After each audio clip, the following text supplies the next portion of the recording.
제가 이전 영상에서 요즘 섣불리 감기 기운이 있다고 말하기도 좀 끔찍한 상황이 있거든요. 약간 목소리가 너무 어떻게 보면 뭐 간신처럼 들렸다고 볼 수도 있는데, 제 원래 목소리가 이러니까 이에 대해서는 좀 양해해 주시길 바랍니다. 제가 이어서 제가 백정에 대한 강의를 이어나가도록 하겠습니다.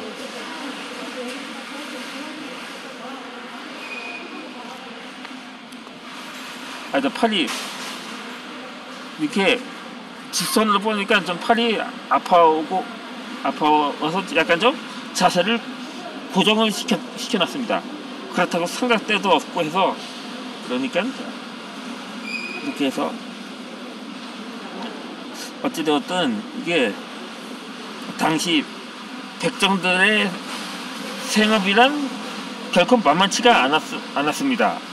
온갖 품을 들인 정갈한 예술품은 이 공무를 빼앗기고 역해서 그렇게 만들어낸 고리들만 간신히 일부분만 남겨서 헐값에 팔아서 입에 근근히 풀칠만 하며 살아갔었던 거죠. 그러고는 나중에 이 제주 때문에 제가 고리백정까지 불렀다는 이 대목까지는 내가 설명해 드렸던 것 같네요. 제가 이제 이 제인이라는 명칭으로 불리는데, 이것은 춤추고 노래하는 광대라고도 불립니다.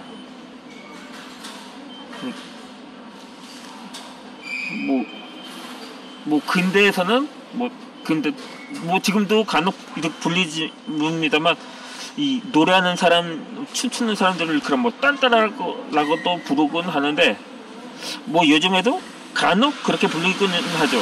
요즘은 K-팝이라고 해서 거의 국가의 위상을 높이는 전문 직업군으로 이렇게 알려지기 시작했지만 말입니다. 어찌되었든 간에 이 제인이라는 명칭은 허처가 더불어서 가장 흔하게 백정을 일컫는 말이 바로 이 제인이라는 명칭입니다. 이 앞서 고리를 짜며 사냥과 도살을 업으로 하던 양수척이 고려 이후기에 들어와서는 이 제인과 화척으로 또 나뉘었다고 합니다. 그때 사냥과 짐승 잡는 이런 이 화척이 맡았고, 그렇게 재주와 기회를 부리는 사람들은 이 제인이라고 불리게 된 거죠. 하지만 사실은 실제로 이 명칭이 섞여서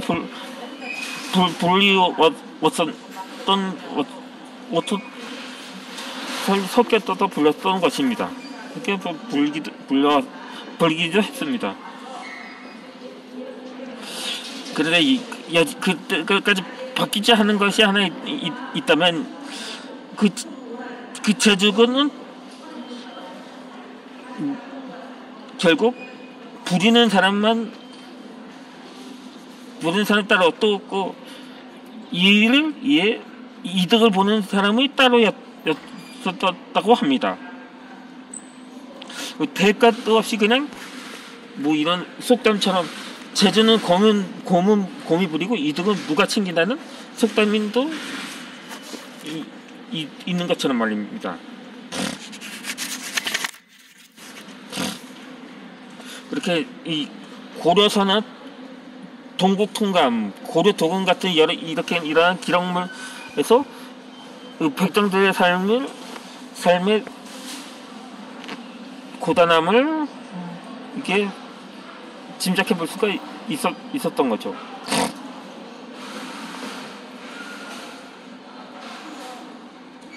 그러니까 여기서 일부 발췌를 하면은 고려장에는 솜씨가 매우 정교한데 뛰어난 재주를 가진 이는 모두 관아에 매여 있다. 이 양방도와 전라도에 사람을 보낸 제주인과 화척 및 제인을 남김없이 다 동원하여 서북면의 수비병으로 충당했다. 중국 판관 김영겸이 제인으로 하여금 군대 앞에서 나열하러 북을 치며 떠들썩하게 참여를 하게 하였다. 왕인 남경에 도착하다 귀순하여 살던 거란인들이 거란의 가무와 자폐로 왕을 맞이했다. 왕이 수레를 멈추고 구경했다. 특히 마지막에 왕이 수레를 멈추고 구경할 만큼 화려한 가무와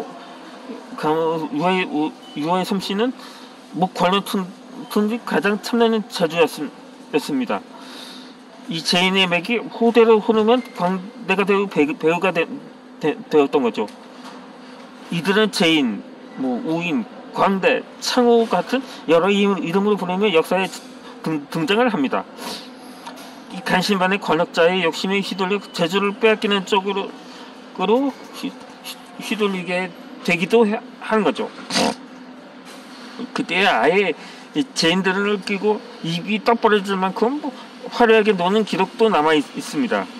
이 고려사 열전 최이편에는 강화천도 당시 높은 신분과 종실의 신하들을 모아서 엄청나게 큰 연회를 여는 이야기가 나온다. 어찌나 화려한 연회인지 이 산처럼 높은 채봉의 능랄시장, 눈부신 얼음 장식까지 등장했습니다. 그리고 1000여 명이 넘는 약관과 제인이 연화에 동원되었습니다.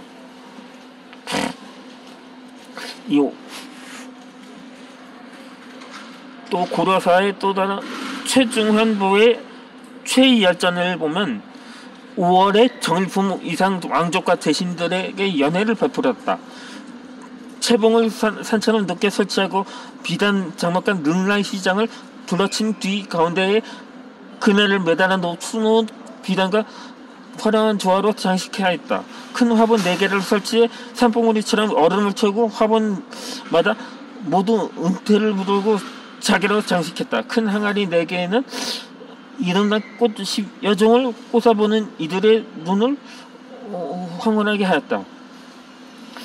기약과 온갖 놀이가 벌어지다 팔방상 공인 1350여 명이 모두 옷을 차려입고 정원으로 들어와서 음악을 연주하였다. 온갖 악기와 노랫소리가 천지를 진동했다. 최희가 팔방상에 저마다 백금 3군씩을 줬고 또 영광과 양보의 기녀와 제인들에게 금과 비단을 주었는데 그 비용이 10,000금이 넘었다. 눈으로 참으로 즐거웠겠습니다만 그 반면에 그것을 지탱하고다 고생하며 죽어가는 것은 오로지 천민들의 몫이었던 거죠. 이 제인은 그 중에서도 특히 심했다고 합니다. 그러다 조선 후기에 이르면서 이른바 8만4천이 되어 가장 낮은 자리로 떨어지고 말았습니다. 이 8만4천은 조선시대에 가장 처음했던 8종류의 사람을 일컫는 말이었습니다. 이 승려, 광대, 제인, 무녀, 이 사당, 상약군, 갓바치, 백정이 그들이었는데 이 당시 조선 사회에는 유교를 국시화했기 때문에 신분이 낮아진 승려나 무녀들 빼면 나머지 천인들이었던 셈이었죠.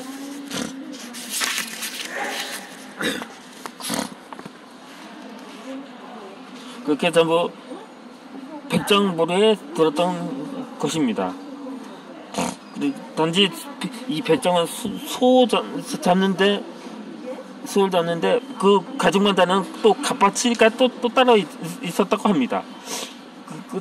또 그러니까 제인이라는 건 제주를 파는 또 사장과 그 광대, 거기서 상해권 또한 그에 좀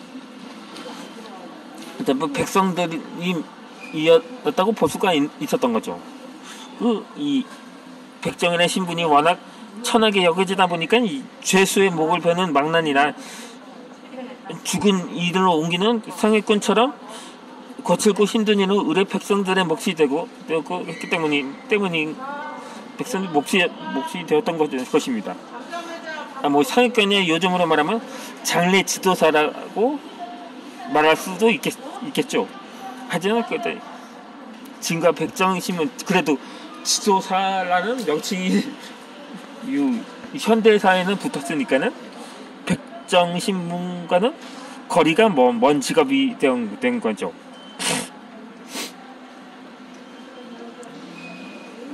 그렇게 해서 일단 8만 4천 이름 가운데서 무려 6가지가 백정이었다고 볼 수가 있었던 거죠. 가지라고 했나요? 6 종류였죠. 그렇게 말을 타면서 자유롭게 춤추고 노래했던 이들은 재주를 가졌긴 한데 오히려 이들은 속박당하기가 일쑤였습니다. 그렇게 해서 계속 점점 갈수록 밑바닥으로 추락해버린 것이었죠. 또 다른 명칭인 달단에 대해서 설명을 드리겠습니다. 근데 이것이 초원을 달리는 타타르의 후예라고도 알려져 있습니다.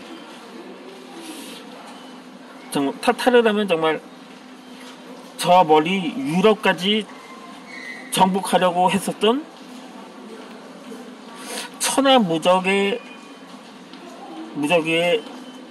이미지였는데 어떻게 백정이 희세로 전락을 했는지에 대해서는 이제 차례로 설명을 드리도록 하겠습니다. 앞서 이 달단이라는 명칭은 제인이나 확석과도 다릅니다. 이 이름부터 이미 이민족의 느낌이 나오잖아요. 느낌이 나오죠. 그러니까 이 몽골족의 한 갈레인은 타타르라고 부르는 부족이었다고 합니다. 이 중국 기록에는 이들이 이 달단이나 또 다른 달달, 근데 또 한자어가 좀 다르거든요. 이 달달과 달단도 각각 이렇게 다르게 나옵니다. 또 타타비라고도 나오는데 이 모두 타타르를 일컫는 명칭입니다. 근데 앞서 말했듯이 한때는 이 타타르 민족이 몽골족을 대표하는 민족이었던 것입니다. 그러다 13세기 초에 징기스칸이 모든 부족을 투기하고 몽골제국을 세우면서 이제 갈수록 타타르보다는 몽골 민족을 대표하는 이름이 되었습니다. 뭐 타타르도 일단 몽골 민족의 한 축이었긴 하지만요. 그리고 마침내 1271년에 원나라가 세워지면서 달단이라는 부족은 이름은 역사의 뒤안길로 밀려나고 말았던 것입니다. 이어서 이 영상을 올려드리겠습니다.